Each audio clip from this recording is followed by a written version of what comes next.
Quit playing with your dinghy. Today on the Manspace.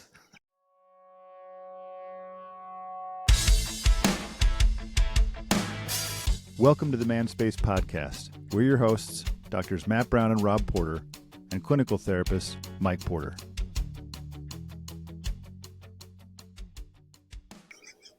Welcome, Spacemen. Dude, that's a little misleading us. Well, no, I'm laughing because the three of us are laughing at a dinghy joke. I'm laughing because it's Tommy Boy. That his dad used to yell at from the side of the lake when he was in the thing. Quit playing with your dinghy. But I thought, well, that's misleading because that's not what the topic's about. It's not about.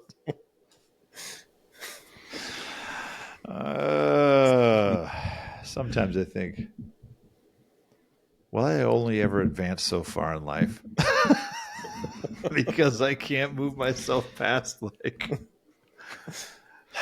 Have I peaked? Can't trust Rob. You never know where Rob's going to go.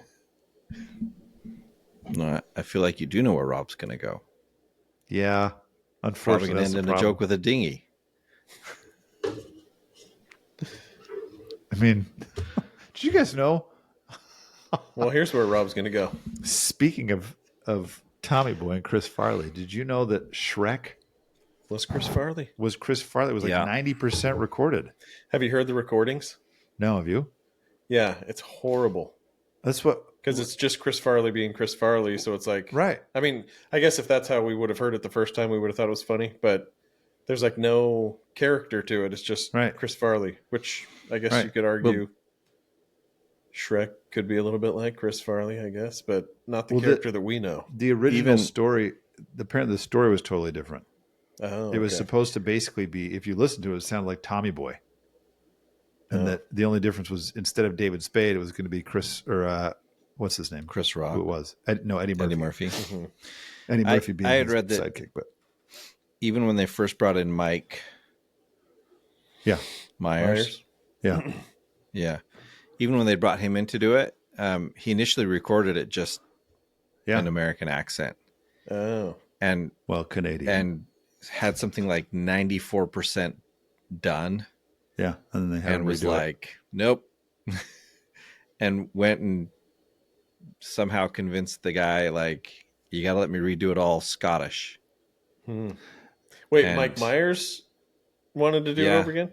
Oh. They brought him in. I heard what Becky had said. She'd heard this thing was that he or read it that it's like he had done both Canadian, his normal accent and Scottish, and then they decided to go with the Canadian thing, and he did it.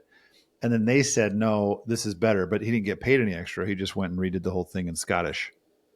And it just made me think like, oh, that's funny.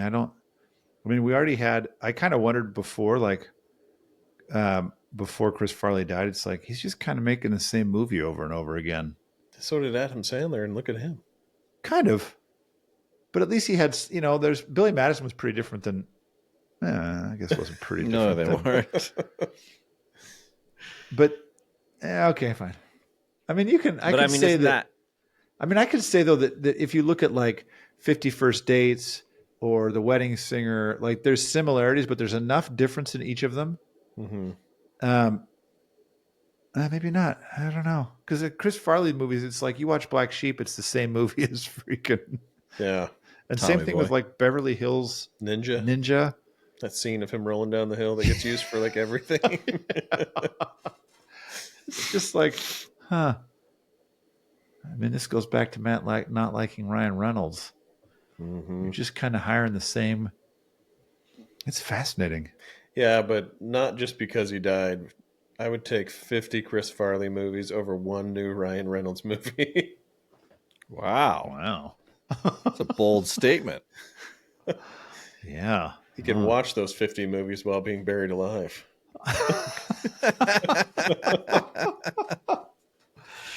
Supposedly, Ryan Reynolds is remaking Clue. Who's he going to play? That's been in the works for like a decade. Yeah, it's been. Is he going to play the butler?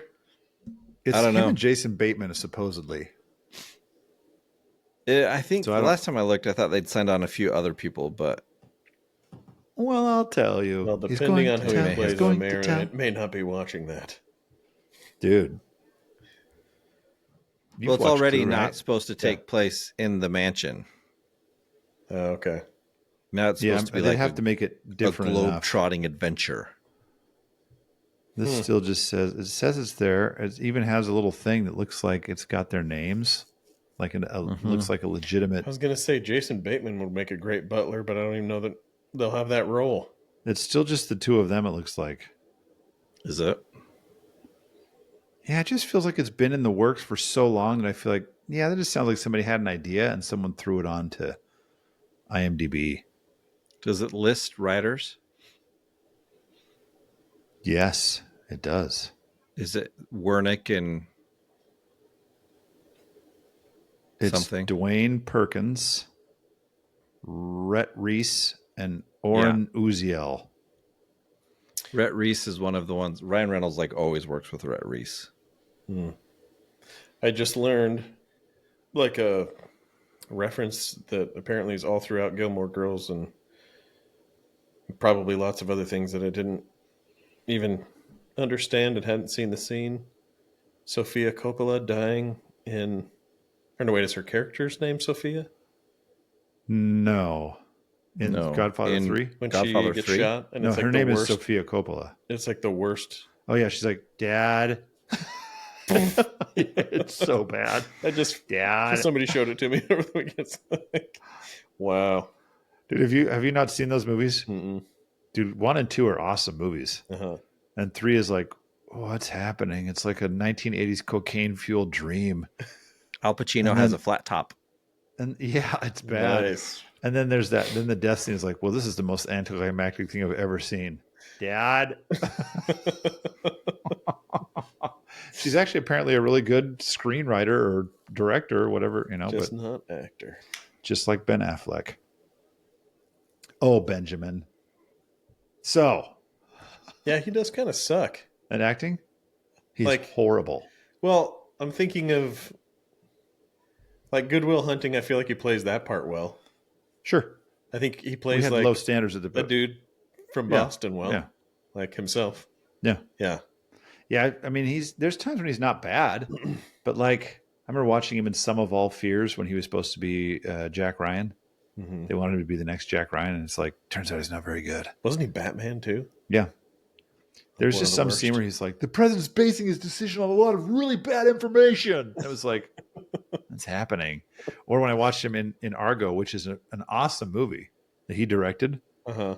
And he has to slam the phone down. It's like, ugh. It's he wasn't bad in what was that Nike movie? Oh, I didn't see it. Air. It was actually pretty good. Yeah, I wanted to see it. I think I heard. I never saw the Tender Bar. Oh, that was good too. Yeah. Yeah, I heard he's pretty good in it. You don't like to me, he's Reynolds, one of those. So. He's a little bit like Kevin Costner. There's certain movies that he's good in, and then other ones where it's like, why do you keep trying to do this? You know who's good? His brother. Casey Affleck's freaking awesome. Yeah. Go see his movie with Matt Damon, Instigators. It's delightful. That's all. Well, we're ending on. Join us next time on some encouraging positive feedback for people. Hey, we've just trashed a bunch of people. Oh, yeah. Here's what I wondered about. This is where we're going to segue. Is that the word I'm looking for? Into this topic today about why I said the Tommy Boy quote at the beginning, which actually had to do with negative or positive feedback. The old school. Yeah, the old school way of actually, I've been watching when I've been doing paperwork lately. I always like to have something on in the background because it helps my ADHD, I guess. So I've been watching Psych, and they have this running theme over and over about how his dad was just horrible and hard on him, and nothing was ever good enough. And so it made me think of the thing you were talking about. And then last night I was reading this article that said Gen Zers, is that what we call them, are losing, they're getting fired in high numbers. Mm-hmm. And it's not because of because they're not good at their jobs. I can't remember what it said. But then as you read the article, it's sounds like you're saying when all these things where it said they were being fired, these companies said it's because they were underperforming and they weren't doing their jobs. So I don't know what the rest of the article's about. And then they're interviewing Gen Z people who are like, no, all my friends are working really hard. They say they're working really hard and then they're getting fired. I was like, okay. But it made me think about, because one of the people they interviewed said, all I ever got, I would ask I was doing my job, and all I ever got from my millennial boss was always just nice, positive feedback. We just like you so much. You're doing so great. And they never gave me anything to work on. And then I lost my job. And it was kind of when I thought you were going to go a different direction. Like you were going to say, we need to go back to this negative. Angle of it too. Yeah. But it does. So, well, explain more like what you were describing, Matt, about this idea of like. Well, I'll bring this up not because the Astros are not advancing. Although, thank heavens, the Astros are not playing in the ALCS. Well, and I'll say this too. I can genuinely say it's not about that because I give like zero craps about baseball right now. Yeah, so like funny. I don't want to watch any of it. I don't know why. But anyway, I can't watch any of it. My TV's I can't pick up Fox. Yeah. I have like no desire. I think I watched a little bit of the postseason last year, but the past 2 years, I'm just like, but dude, that was the funniest sound. I know that was sounded like there was a sincere splat. Two-toner. But so 2022 when they won the World Series and they interviewed Dusty Baker. You pull it up again? No. Well, it's only that it's like a separated clip. I can't find the other half, but basically he said, "Yeah, when I was a kid, like I'd score 4 or 5 touchdowns, or 30 points or whatever, depending on what sport I'm playing, and I'd ask my dad how I did, and he'd say, pretty good." And he was like, "Well, I thought I did really good," but that was Dad's way of giving me like negative motivation, where I would strive to get the very good. Makes me think of Whiplash. The 2 worst words in the English language are "good job." Good job. Yeah.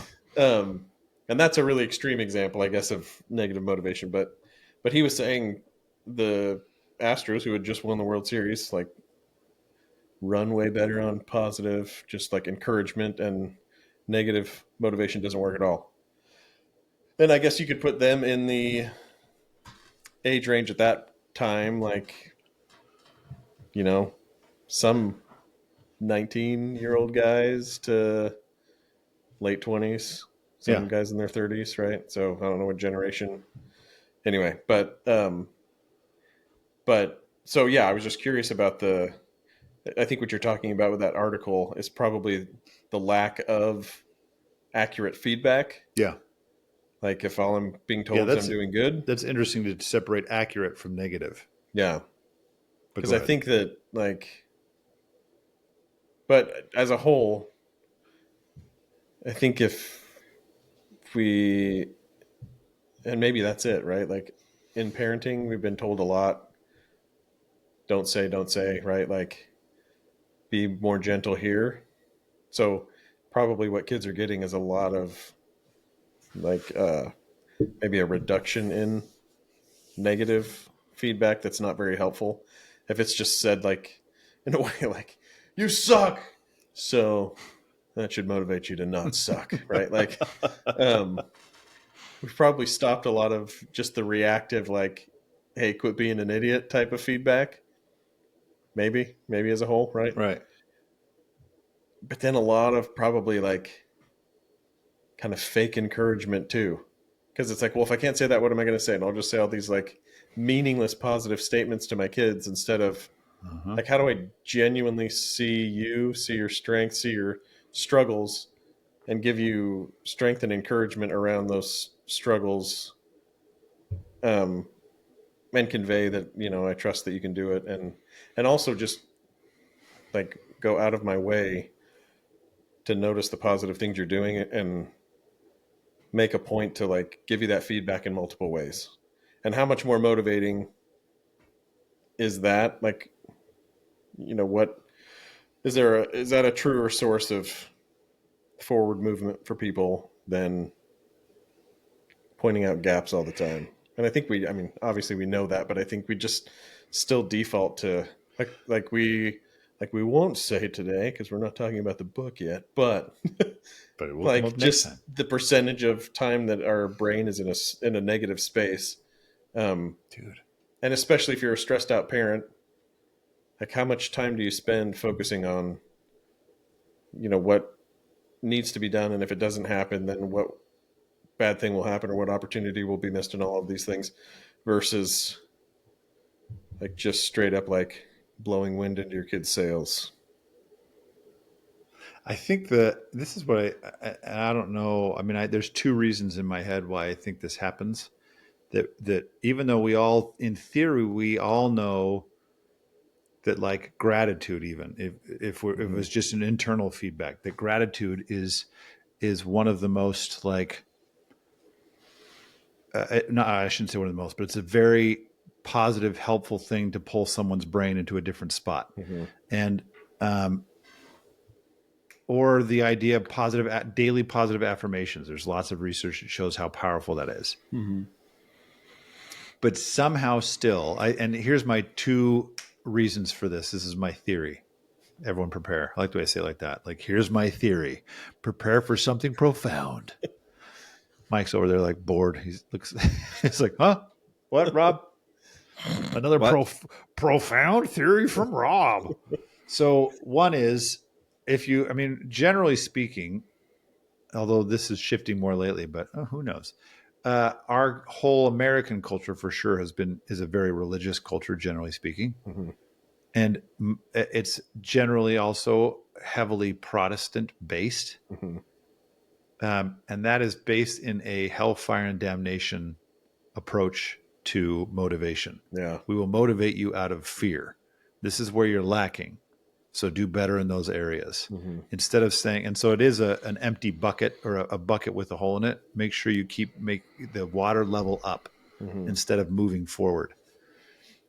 So I think that's ingrained in us because it's hard to separate out like the American culture from our religious background as an American culture. And then the second part actually is this happened just recently with a couple where I asked her, she was like resisting telling him, like being affectionate with him. And I said, do you feel like if you are affectionate with him, that it's like telling him that things are fine and he can just keep doing the behaviors you don't like? And she's like, yeah, it's exactly that. Like, I know he'll just keep doing whatever he's doing then. So I don't want to give him any sort of positive reinforcement. I think that's different than what we're talking about, but I think that's what informs like this idea. Kind of like a withholding of positive like if I tell you that, if I tell you the positive stuff, you'll just keep doing the bad stuff. So I don't want to tell you the positive stuff because you'll think you're doing fine. And I need you to know that you're not doing fine. Yeah. And so instead of saying, hey, look, and this is where I think it's the poop sandwich or whatever. It's like you give them two compliments. Bread, crappy crap, and then bread again. Crappy crap. I love that analogy because it's like, who's going to eat that sandwich? Yeah. No matter how good the bread is. Yeah, it's so funny. It's like, look, man, I'm not eating any sandwich for the bread. What's in the middle of it? That's actually what makes me laugh when people, they always say it wrong. It's like, I can't remember. It doesn't matter. I'm going to lose it. So I guess I want to pull this thing out to say I think it matters to be able to. I've been thinking more, especially actually since the book that we'll talk about next time, about how do I highlight what is going well, and even asking somebody, what do you want to work on? Like where do you think you could improve? Like if you think this is going well, if you feel like you're if you're talking with your kid and it's like, that was a really good game, I scored 4 touchdowns. Cool, man. What do you think you did well? Like how come you scored 4 touchdowns? What was so good in that game?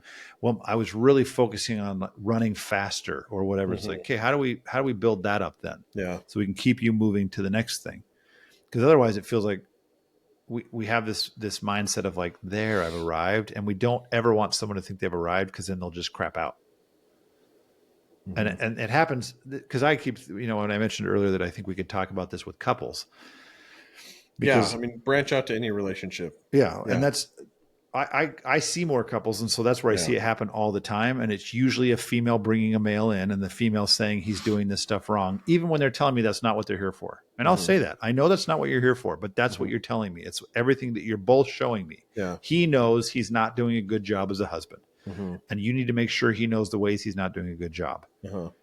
But the best he can hope for in that context. And this is like the negative reinforcement model. The best I can hope for is you're not mad.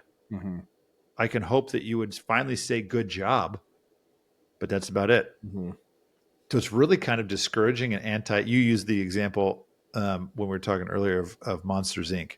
And how they were getting all this energy out of screams, but then realized they could get exponentially more out of laughter. And I actually thought it's fascinating. I think I told you guys both, I read that book, half of that book on the science of funny.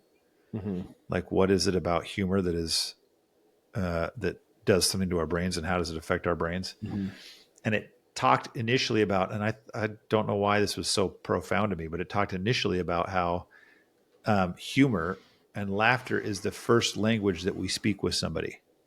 Like as a child, before we can speak, you're laughing with somebody, and you're sharing a moment with somebody in a language that is not verbal. And I thought, that has more from the very beginning. We're already starting, like, we want these shared experiences that feels like I'm getting feedback from you that says I'm doing a good job. Not, you don't correct a kid and say, walk better. Kick his legs out from anything. Try it now. No son of mine's going to limp around the room. So I guess it's kind of funny because, like, I think maybe if that's right, I think you guys could correct me, or maybe you have thoughts on this. Like, are we afraid to tell people they're doing a good job? Because I think you're right. We do a lot of insincere, like, this was really good. Now let's talk about what we really need to focus on. Well, I will say the other half of that equation of, withholding positive feedback. It's like that person knows that they are the motivation and probably has mixed feelings about it. Yeah. And the other person has not tapped into their own. I agree. Like their own motivation, their internal own motivation for, what they want, like we've talked about before. So I think that, even the example that Dusty Baker showed, right? It's like when you're concerned about getting a good job from dad,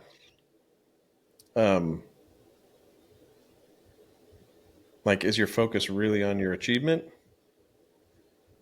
versus the Astros being told, like, hey man, that thing ahead of you that you want, I think you're going to get it. You're working hard. You're doing good. Like, I'm sure you're getting something still from the relationship of the encourager, but you're also focused on the thing that you're actually driving toward, if that makes sense. Like, it's not a means to an end. The praise is already there. Right. So I get that and this thing that I'm working towards versus the only way that I can get you to say good job is if I go grab this thing, and this thing is just a means to an end because I really just want the good job from you, not the thing. So I think that form of motivation, like you're saying, culturally and historically, like, really messes us up. Yeah. It makes us really dependent on somebody else's perception of us versus the outcome that we're actually after. Because even when you hear the reverse side of it, it's like, I guess it still plays that way, but it's like if somebody's saying you can't do that, and people saying that just motivates the crap out of me because I'm going to go prove you wrong. But did you even enjoy the outcome of whatever it was you were doing, or were you just taking satisfaction that you proved somebody wrong? Like, right. Instead of, you already love me and believe in me, and our combined efforts led to some amazing outcome, I just feel like it's understandably and theoretically a way better way to view life and to motivate. But again, we just do the opposite way more often than not. Like, I think we could probably name on one hand the amount of people in our lives that were just like I think there's something different between somebody who's totally uninformed just saying, I believe in you, right? It's like, well, you don't even know what this is, so Yeah. you're only saying that because you love me, right? Versus somebody who really has done something similar or gets it or is involved in the struggle with you saying that. Um, like that's just kind of the power of hope and expectancy and faith and all of that you're drawing from that person. But it's like I trust that feedback because I know you understand the struggle. I think it's interesting that even if you talk about, because negative feedback, if we say accurate feedback, you have to be careful of that. Sometimes it's just semantics of like, Yeah. I'm just giving you accurate I'm feedback. just You're an being idiot. truthful. But I think the positive feedback too, it's interesting to think about how it matters that it is specific, because otherwise it just comes off as insincere. Mm-hmm. So even as the person giving the feedback, you have to start thinking through like, how do I share feedback to you to reinforce these things that I see and I admire that are intrinsic to you, or that are, it's so that it's not about me praising you. Mm-hmm. Good job. It's about me saying, these went really well for you. I could see you doing this, this, and this. Yeah. I think that's very different. And it is funny because, when you say I did it to prove somebody wrong, it's like, sure. But if we go back to Monsters Inc., it's like, yeah, they were getting energy out of the scares, but what more could you get if it wasn't to prove somebody wrong? Mm-hmm. Somebody I'm sure could argue and say, well, I won't get anything because I don't care. Yeah. Which is a little depressing. Mm-hmm. But it just makes me it makes me, I guess, a little sad to think. I think sometimes I know I am guilty of giving, I want to give sincere feedback, positive feedback, but I don't have anything. So I give some insincere, I want to, but I'm giving insincere feedback. This is really great. You're so great. How? I don't know, but you are. And I wonder too if you look at that more like, what does that say about me, right? About me? You, Yeah. me, anybody, when you're having that struggle. I'm not saying that we should never highlight things that are like not leading to good outcomes for people, right? But kind of like we've talked about before, like what is the ratio, right? And what's a ratio that actually works? Not like, I think too often we base things on theories and ideas like, well, it should be this way. And it's like, well, it's not. So are you going to get on board with what actually works, or just like die on the hill of some theory that now has kind of run its course, And I think like what works in more cases than not, I would say, is like lending support on the other side of the struggle that's already going on in the person's head, if that makes sense. Like we're all probably saying more negative things about ourselves than positive things. So, and that's a heavy weight to carry. So if I come down with more of that and then expect you to move as a result, and I'll say this, like the people that really benefit from really direct, harsh feedback are the people who are kind of oblivious to how they're affecting other people, or they're in a state of entitlement that, just causes them to be blind to the effects they're having on other people, but also like their own shortcomings. And they're just content, right? But I think too often we assume that is the case with people that are actually beating themselves up, and what you see on the surface is apathy, but it's like that's a numbing agent for the pain that's going on the inside.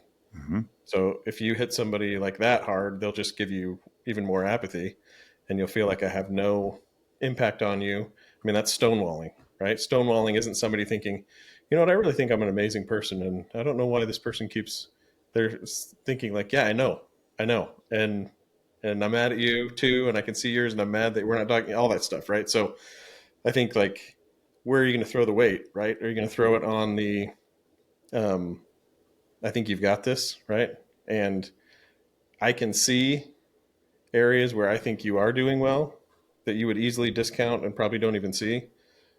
And I'm just going to let you know I saw that, right? I'm going to catch you doing good, right? I'm going to show you that I see you differently than maybe you think about yourself. And obviously, that's not like a magic switch that gets flipped for a lot of people. It's like they might meet that with dismissing your compliment or observation or saying something really negative about themselves. And I don't think that you can necessarily change that for anybody. You can support them, but you can't take that away. But I just think there's probably a whole lot more negative internal dialogue going on that isn't really helped by constantly focusing on all the areas where we could be better all the time. I think that's one of the, Mike, don't worry, at some point we'll let you talk, but I think that's one of the biggest, I feel bad. Mike's like, you guys are clearly going, let's just let you guys go. But I think that's one of the things that is such a problem for humans is it's like, I have to improve all things all at once. Mm-hmm. And especially I keep thinking about this with couples is like, I mean, in short, I can't, you guys could give me a similar answer. I'm sure that when I ask like either one, a husband or wife, but when I ask a husband, like, hey, what exactly does she want? Mm-hmm. Their answer is always, I don't know. Even when she thinks she just said the whole thing, he's like, I don't know what she wants. And so he's left with, I guess I just kind of need to keep improving until I'm a better me. Mm-hmm. How? All the things. Mm-hmm. Like I got to do everything. It's like, well, that's not helpful either. Because all he knows is he's not good enough. That's why I think it's an interesting, I mean, we already know the brain doesn't function very well when it's just being told negative stuff. It's not usually going to be like, okay, this is opening up new possibilities to me. It just cuts pieces off. It's like, well, not that, not that, not that. And it's just like the same thing that, I told the story about riding a mountain bike and seeing a rock I didn't want to hit. And so I stared at it until I hit it. Mm-hmm. Like if I'm told, don't do this over and over, I'm going to be thinking, okay, don't do that. It's like, what should I do? It's like, I got nothing. I don't know. Yeah.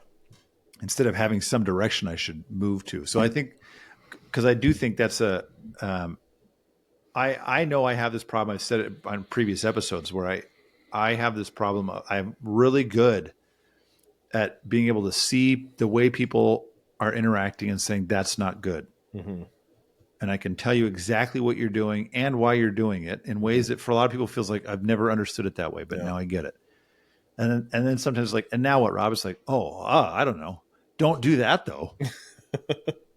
Stay away from the cliff. It's not a good sales pitch for Rob's therapy with Rob. What do you want to find out? What I'm doing wrong? And he didn't help me at all though. Mike, I don't know. We've gone all over the place. I don't know. You may be like, no, you guys have gone all over the place. And so you may not have a specific thought. Do you have any thoughts? We just haven't let you speak yet. I have lots of thoughts actually. Well, spew forth. Sure. Only good things though. Uh-huh. Well, that's as good a place to start as any, I guess. I think there's a difference between negative feedback in the sense of like, man, you're an idiot or you're just doing everything wrong versus correctional feedback. Mm-hmm.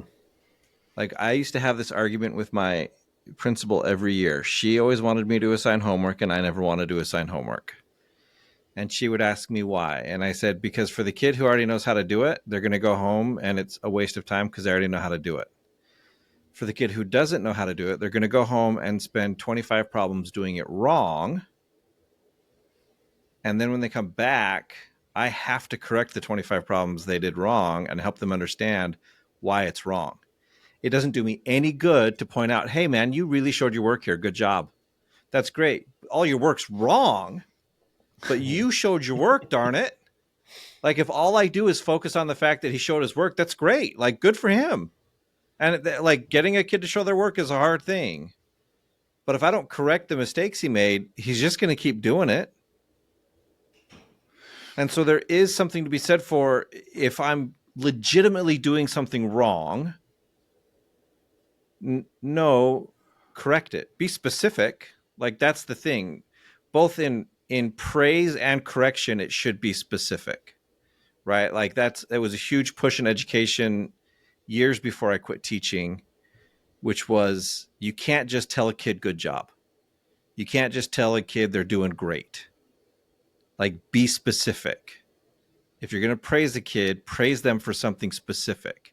Hey, I like how you're walking in the hallways quietly today, or I like how your desk is always neat and clean, or I like that you like showed all your work here and got this answer. And you can even do that when they don't get the right answer. Hey, like, it's really good that you showed your work here, right? Let's pause and go back and take a look at where the mistake happened so that we can correct it. But like, there's, so the specificity is extremely important, I think, both in correction or praise. Like, if you want it to be meaningful, you have to be praising something. And again, I don't think I'm doing someone any favors to pretend that they're not doing something wrong. Now, having said that, I agree. Like, I've been obsessed the last few weeks, I guess, month, with like the idea of defining by negatives. Like, I don't want to do this anymore, so I'm going to stop doing that. Well, great, but that doesn't tell me what I'm going to replace it with. I don't want to eat crappy food anymore, so I'm going to stop eating crappy food. Well, I'm going to get really hungry then. So, like, what am I going to do here instead? And I started realizing that when I looked at cutting food out, I would just get angry because I was suddenly presented with a list of things I couldn't eat. Or here's activities I can't do anymore. I can't sleep in on a Saturday morning anymore because I want to be out and exercising, or out and being in my yard or something. So I can't sleep in anymore. And I was just angry that I never get to sleep in anymore. And so I started in the last, I don't know, 6-8 weeks saying, well, what do I want to do instead? Like, I don't want to play on my phone so much anymore. Okay, well, what do I want to do instead? Well, I want to spend more time on my porch. Okay, cool. Then I'm going to look for opportunities to spend time on my porch. I'm not going to look for opportunities to not play video games or to not play on my phone. I'm going to look for opportunities to be on my porch. And I'm going to make sure that my porch is set up in a way that it's, you know, like, is there actually room for me to be on my porch? Because I got a big bush in the front. And so I got to keep it trimmed so that I've got room to sit on my porch. And it just, like, for me at least, it's worked really well. I mean, comparatively at least, to look at what do I want to add in? What's a positive thing that I want to pick up doing? And yeah, like, do I still spend more time on my phone than I want to? Yeah, I do. Comparatively, is it less? Yes. And yet I haven't experienced any of the anger for having, like, I'm not allowed on my phone anymore. I can be on my phone whenever I want. I'm just choosing not to be because I'm doing this other thing that I prefer instead. And so I think, like, even that idea of positive versus negative, simply looking and saying, what's something I can add in? I was talking about this, someone with diet related stuff. They were telling me that, you know, as they age, like, here's kale. This, exactly. Here's this list of stuff I can't eat anymore. And they're like, but that's like some of my favorite foods. And so we talked about, well, why don't you just spend some time, like, what are the things you do want to be eating that will help ease some of the aches and pains that are coming with the aging? Well, when I eat this, I feel a lot better. Okay, well, why not focus on eating more of that? Don't worry about the stuff you shouldn't be eating. Because for me, as I started doing this with myself, like, I wanted to eat less candy. Okay, well, what do I want to be eating instead? Kale. And it's never kale ever for me. But Celery. as I started focusing on that stuff instead,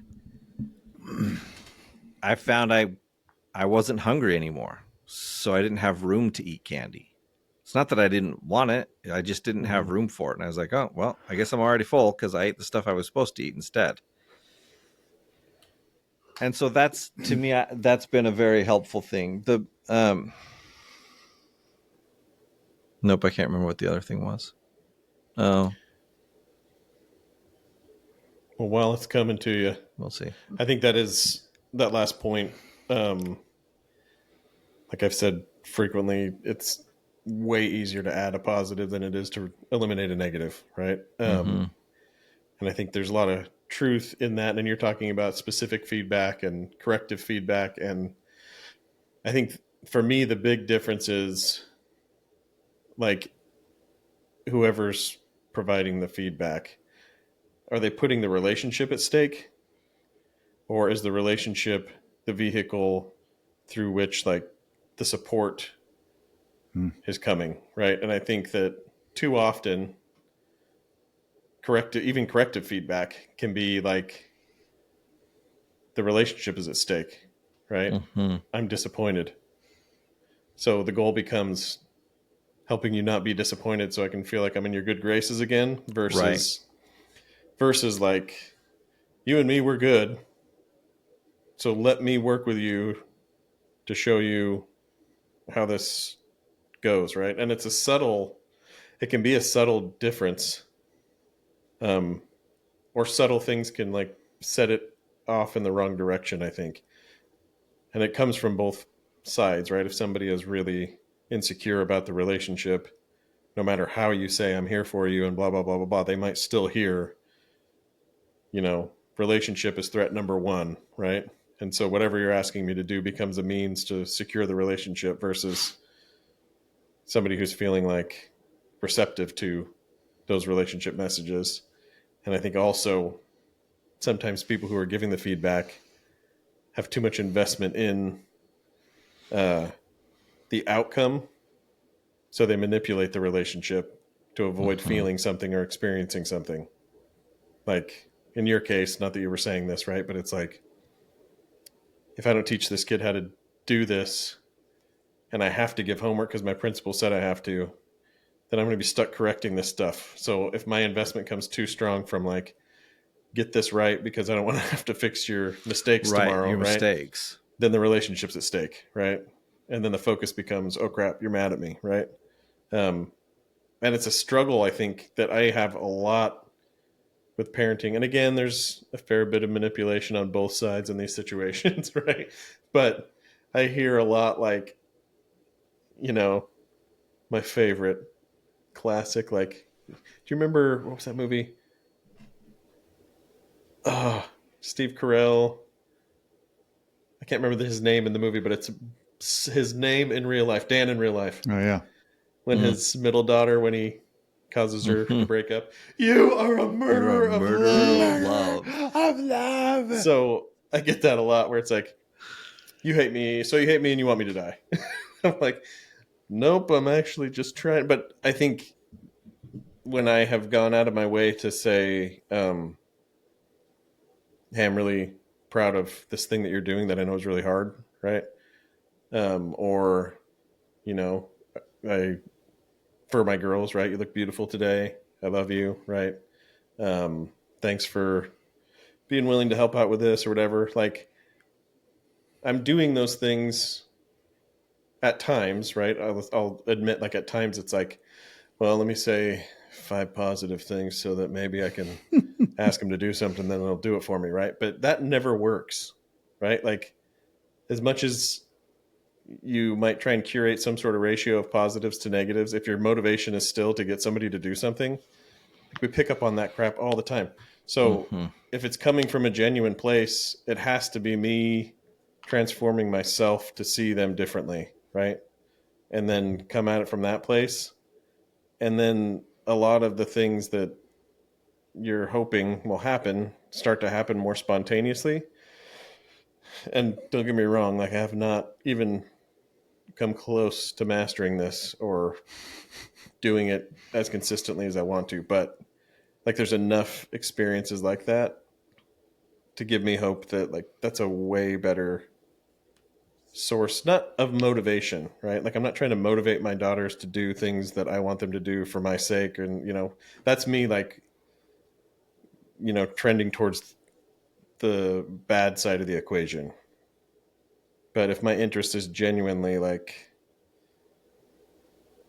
I want to give something positive to you because I love you, and I'm not sure that the outcome is going to affect me. And I could tell myself that I don't deserve whatever you're doing because I've done 10 nice things for you. And oftentimes I will say that, like, what the crap? Why are you saying this, dude? I just did this, this, this, this, and this, and it's like this transactional conversation. But yeah, I think like the pinnacle of like healthy relational ethics, I guess, if we want to call it that, is like just giving from that place and then letting that kind of take its own course. But that can involve, like you said, corrective feedback or praise. But I think the more specific it is with the relationship's not at stake message goes really far. Well, and I think that's like, I think what we struggle with here in part is we don't really have adequate language to describe what we're talking about. To me, Matt, what you were just kind of saying, it's not that your focus on the compliments is to generate this outcome. However, it's also impossible to not recognize, no, but it is easier to have those conversations because of these. Yeah. And so that's like the natural byproduct. Like, yeah. Right. But it becomes difficult then to talk about it because then it sounds like I'm just saying, well, but if I just do this, then I get this outcome I want. No. Right. And that's not one thing. Well, maybe, no, to your point real quick, I think that is a really good point, because I think for me, that's when I feel like the best version of myself, which is way more rewarding than any outcome from anybody else, right? Like giving genuine love and praise, I think, is way more rewarding than receiving it. Well, and that's one of the things that, as I've gotten to know you over the last few years, Matt, that I really appreciate about you is, for all the stories you tell, you care deeply about the relationships with your daughters. And you work very hard to make sure each of them know that, hey, no matter what, I'm here. And yeah, you've told us stories, and they're pretty funny when you tell them, of like times when maybe I'm not quite as, there as I should have been for the kids, or like, but there's always some follow-up of you going and saying, hey, like, that was a bad moment for me. And just reinforcing with them, this relationship is the most important thing to me. And that's the thing that allows for, I think, two things. One, it allows for easier corrective like dialogue. Like, it's easier when I've built that to say, hey, here's this thing that I've noticed that really needs to be corrected, without feeling like I'm just trying to manipulate you, without making it feel like the relationship is at stake, because I've invested so much that they trust. No, when he tells me this, it really is, he just wants me to be successful. It's not about him, it's about my success and my well-being. And yeah, that's something, like I said, to me, that's something you do extremely well with your own kids. And well, I appreciate that, and I would fire that back at you two gents as well. No, same thing. I think as we've talked about this, it's like, yeah, I think it's very clear you both like really invest in them, and I think it's good for us to have a space where we're able to vent about the frustrations of being dads. But yeah, it always does circle back. Everything you guys have said, it circles back to not just like, despite the difficulties, I'm there for my kid, but like you're both able to really see your kids uh, in a positive light, despite like all of us have experienced all sorts of evidence to the contrary at times, right? But just like being able to maintain that view, yeah. Well, and I think the more that we can see it in someone else, the more they're able to start seeing it in themselves. Mm-hmm. One, because they don't have to worry about misstepping around us, right? Because they know no matter what. Yeah. And so, but then it allows them, to me, the more you hear specific positive reinforcement, the more you start to say, hey, maybe there's something to this. Like I hear this all the time. Maybe there's something to it. Mm-hmm. And that is where that internal confidence comes from. Yeah. Well, I was going to say, I don't even know if it's always, I think it is there. Maybe there's something to this, and it just feels good. It feels like, oh, cool. I want to work on that then. Like I want to keep doing that then. Mm-hmm. If people are seeing this, and I want more of that. And it's a little bit like, because as you guys have talked, I thought just listening to this right now, thinking it is fascinating to think about how that we don't trust this thing that we've all felt before. When someone says you're really great at this, we feel this feeling of like, cool, even though because of the way our brains work, if we don't work to undo this, we will do the whole process of like, I mean, but I also do this, and you don't know the stuff that you don't see. But it's also, I was thinking about this. Yeah, sometimes you do have to correct what's wrong, quote unquote. But most of the stuff that we're talking about is not math, so it's not like, hey, dude, you can't keep adding 7 plus 5 and getting 13. It doesn't work. Right. You can't? But wait a second. But I think there is something to be said about shaping and guiding and saying, hey, this was really good. Now let's add this in. And I use this metaphor. I've used it with couples, and I've used it before on this on the podcast, is talking about like with sex. If I'm having sex with my wife and she's like, oh, I don't like that. It's like, okay. And then she's like, I don't like that either. It's like, okay, what would you like me to do now? You don't seem to like anything I'm doing. Yeah. But if she says, oh, wait, do this, then it's like, oh, okay. Then I feel like I'm doing a good job because she's like, that feels nice. Mm-hmm.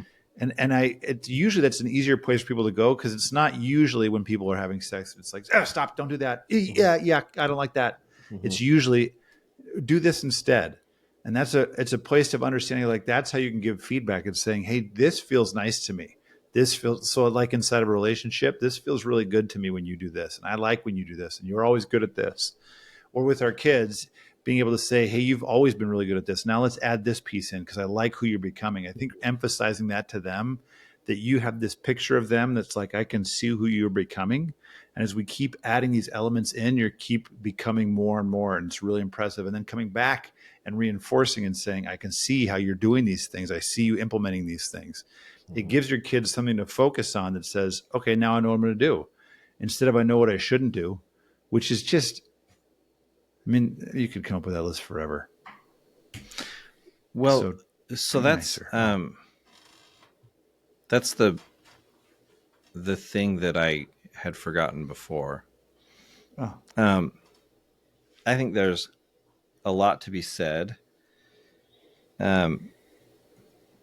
for looking at this idea of who do I want to be and where do I want to go, and just like, it sounds overly simplistic, but asking the question, does this behavior or does this action or does this decision move me closer to that or further away from it? And again, like that requires a positive look at it. I can't look and say, well, I don't want to be that guy. That's not helpful. I have to say, well, I want to be, someone who is, known as being loyal. Okay, cool. Then is this thing I'm about to do, is this story I'm about to tell that's going to make fun of this person sitting next to me, is that going is that going to scream loyalty to people who hear it? Because if it doesn't move me closer to where I want to go, why am I doing it? If my actions aren't helping me become the person I want, then where am I going? Which this works individuals, couples, families, right? What kind of family do we want to be? Does this thing that we're doing move us closer to that or further from it? And if the answer is further from it, then okay, what's something that moves us closer to it? Let's focus on that. And the other will take care of itself. Yeah.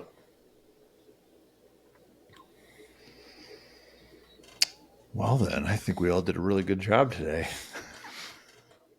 Be specific. Oh my gosh, It feels kind of insincere, Rob. Be specific. I need to point out, Matt, that you're saying that wrong. You need to say it better next time. But our relationship is still good. Spacemen, you're doing great too. I can't be specific because I don't know all of you, but I know you're doing great.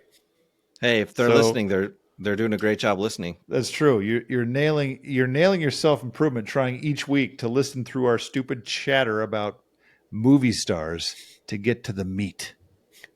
And you got to the meat. Hey, weird fact real quick, just because I can. Apparently the 7 castaways on Gilligan's Island were based around the 7 deadly sins. What is it? Yeah. Oh, really?